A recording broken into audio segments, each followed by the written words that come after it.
ببخش یا رب گناهم را، خطا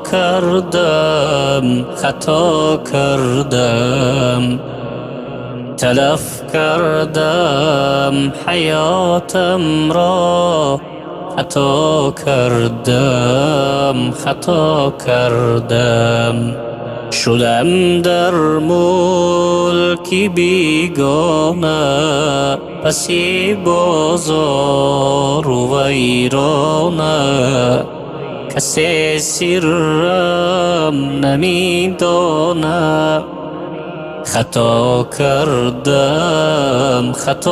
کردم ربود از راه شیطانم، پناهم بر تو رحمانم.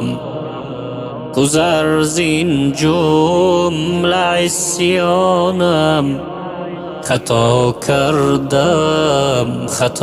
کردم رفیقی بد مرا همدم، بشد زد از رهم هر دم.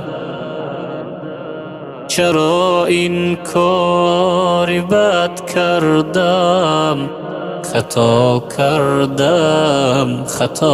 کردم مسلمانی زی من گم شد، پولم چون مار و کژدم شد.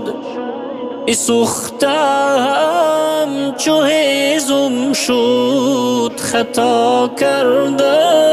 خطا کردم با وقتی جرم و عصیانم. تو می کردی تماشایم، نکردی خوار و رسوایم. خطا کردم زی بحری سیم و زر گشتم، جدا از خویش پیوستم.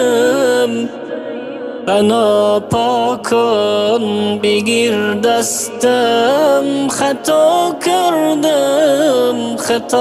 کردم گذشت عمرم بنادانی، تو سری مخفیم دانی. مکن روحم تو زندانی، خطا کردم به تو پیمان حق بستم، خیانت کرده بشکستم.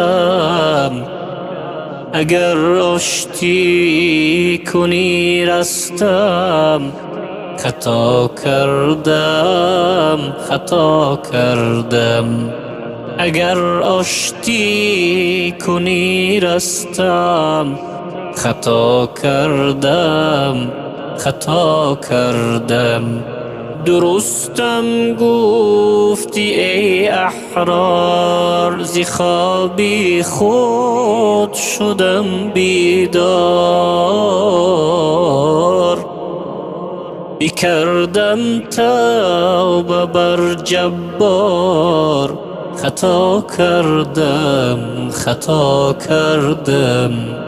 بکردم توبه بر جبار. خطا کردم خطا کردم